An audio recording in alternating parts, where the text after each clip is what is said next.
Hello, today I've got a banger you're going to love. Some stuffed crepes. I'm going to give you 2 different options, but you can make them in 1,000 ways and with a little trick. So they turn out amazing. I start by placing 2 large eggs, size L, in a large bowl. I add garlic powder, which is the key today. It gives it an amazing touch, but you can use another spice. I also add salt to taste, and I beat this a little just to improve the texture, because what I'm doing is mixing the egg white with the yolk. Once it's mixed like this, more or less, we add a cup of flour and a little over a cup of milk. If it's a little more than 200 milliliters, even better.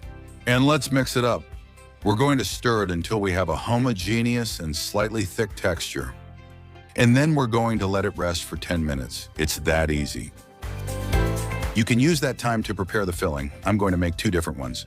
For one, I'm going to use this boiled egg, in boiling water for 15 minutes.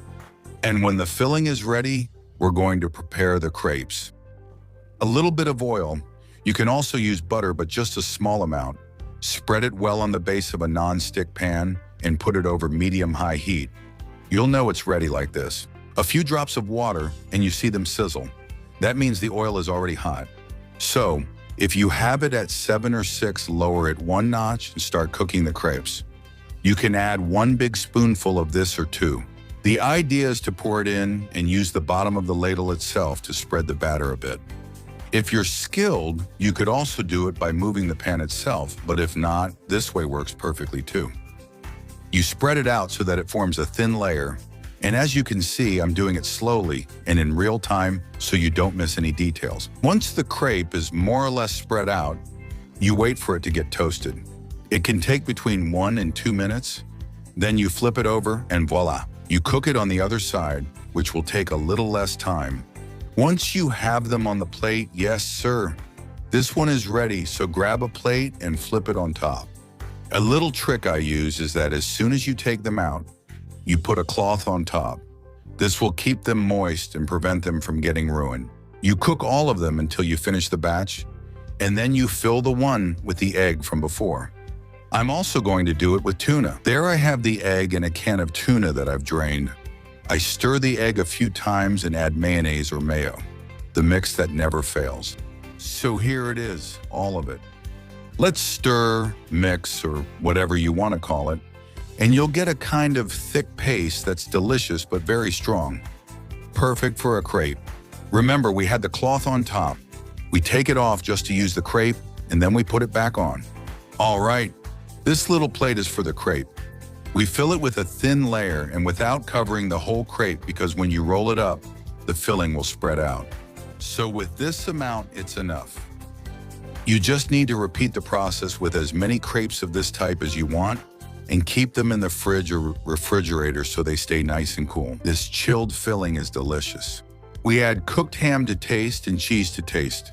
I put a slice on one side and also a bit of mozzarella cheese, which for me is totally addictive. The technique is the same. We roll it up and that's it.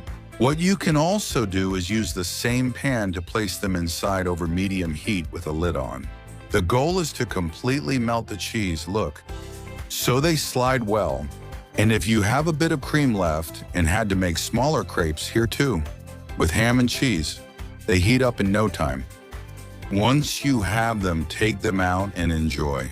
Some people serve them as medallions. Some serve them like this or cut in half, like a sandwich or burrito.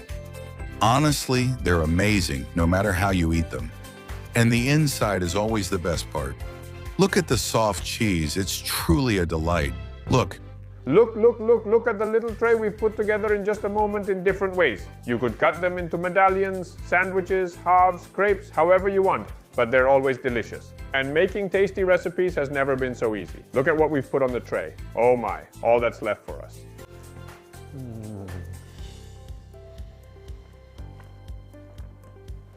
Is to start enjoying.